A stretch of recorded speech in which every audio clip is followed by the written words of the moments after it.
जय श्री राधे कृष्णा। आइए आज आप सभी सुनेंगे बुधवार प्रदोष व्रत की कथा। जब भी बुधवार के दिन प्रदोष व्रत पड़ता है तो इसे बुधवार प्रदोष व्रत या बुध प्रदोष व्रत के नाम से जाना जाता है।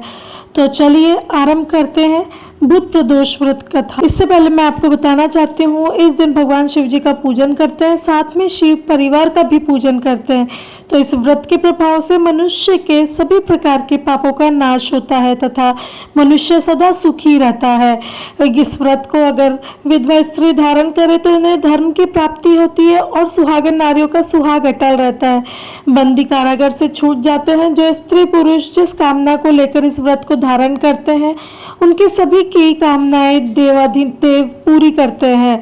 तो चलिए अब हम आरंभ करते हैं कथा। एक समय सभी प्राणियों के हितार्थ परम पवित्र भागीरथी के तट पर ऋषि समाज द्वारा विशाल गोष्ठी का आयोजन किया गया। विक्की महर्षियों की एकत्रित सभा में व्यास जी के परम शिष्य पुराण वेता श्री सूत जी हरि कीर्तन करते हुए पधारे। सूत जी को देखकर सोनकादि 88,000 ऋषि मुनियों ने उन्हें दंडवत प्रणाम किया। महाज्ञानी सूत जी ने भक्ति भाव से ऋषियों को हृदय से लगाया तथा आशीर्वाद दिया।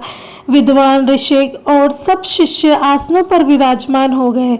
मुनिगण विनीत भाव से पूछने लगे कि हे परम दयालु, कली काल में भगवान शंकर जी की भक्ति किस आराधना द्वारा उपलब्ध होगी? हम लोगों को बताने की आप कृपा कीजिए, क्योंकि कलयुग के सभी प्राणी पाप कर्म में रत होकर विधि शास्त्रों से विमुख रहेंगे। दीन जन अनेक संकटों से त्रस्त रहेंगे। हे मुनि श्रेष्ठ, कलिकाल में सत्कर्म की और किसी की रुचि नहीं होगी। जब पुण्य क्षण हो जाएंगे तो मनुष्य की बुद्धि या सत्कर्मों की ओर प्रेरित होगी, जिससे दुर्विचारी पुरुष वंश सहित समाप्त हो जाएंगे।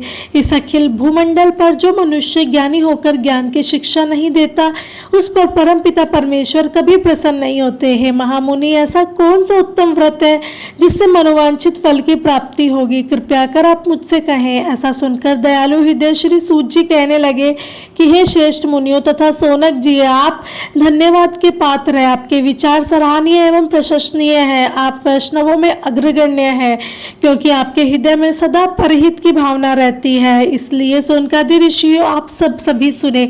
मैं उस व्रत को आपसे कहूंगा जिसके करने से सब पाप नष्ट हो जाते हैं। धन वृद्धिकारक, दुख विनाशक, सुख प्राप्त करने वाला, संतान देने वाला, मनोवांछित फल प्राप्ति करने वाला यह व्रत मैं तुमको सुनाता हूँ, जो किसी समय भगवान शंकर जी ने सती जी को सुनाया था और उनसे प्राप्त यह परम श्रेष्ठ उपदेश मेरे पूज्य गुरु जी ने मुझे सुनाया था, जिसको आपको समय पाकर शुभ वेला में सुनाता हूँ। आयु वृद्धि, स्वास्थ्य लाभ हेतु रवि प्रदोष का व्रत करे।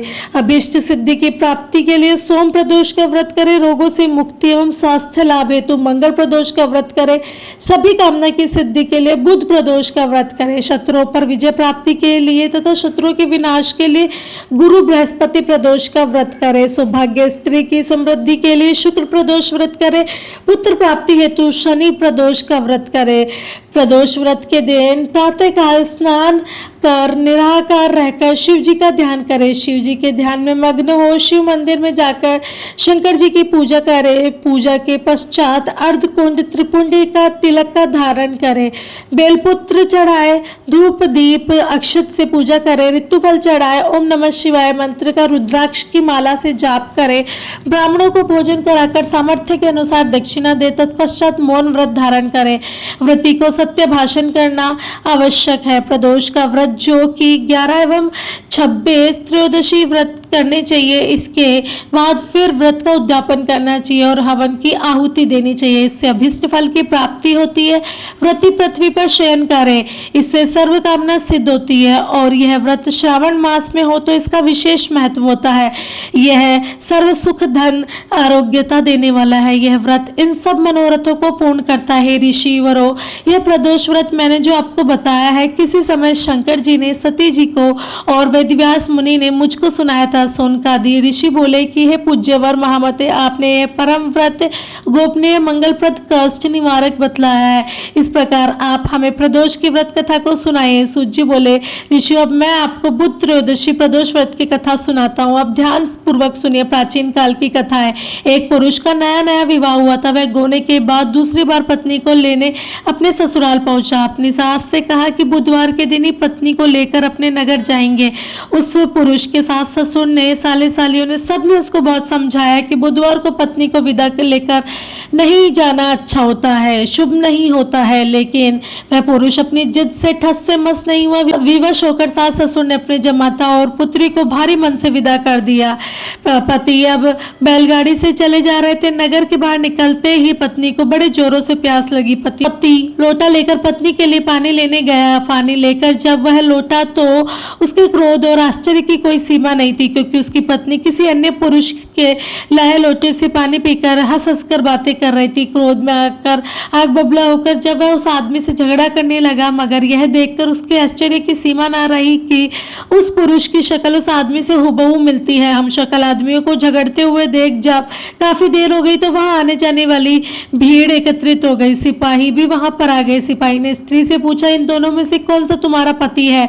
तो वह बेचारी असमंजस में पड़ गई, क्योंकि दोनों की शक्ल एक दूसरे से बिल्कुल हुबहू मिलती थी। बीच राह में अपनी पत्नी को इस तरह देखकर उस पुरुष की आंखें भर आई। वह शंकर जी से प्रार्थना करने लगा, हे भगवान, आप मेरी और मेरी पत्नी की रक्षा कीजिए। मुझसे बड़ी भूल हो गई जो मैं बुधवार को पत्नी को विदा करा लाया। भविष्य में ऐसा कदापि नहीं अपराध करूंगा। उसकी प्रार्थना जैसे ही पूरी हुई, दूसरा पुरुष अंतर्धान हो गया और वह पुरुष सकुशल अपनी पत्नी के साथ अपने ससुराल पहुंच गया। उस दिन के बाद पति नियम पूर्वक बुधवार प्रदोष का व्रत करने लगे। तो बोलिए प्रेम से भगवान भोलेनाथ की जय, माता पार्वती की जय। ऐसे ही ज्ञानवर्धक जानकारियां प्राप्त करते रहने के लिए आप जल्दी से हमारे चैनल को सब्सक्राइब करें, शेयर करें और लाइक करें। धन्यवाद।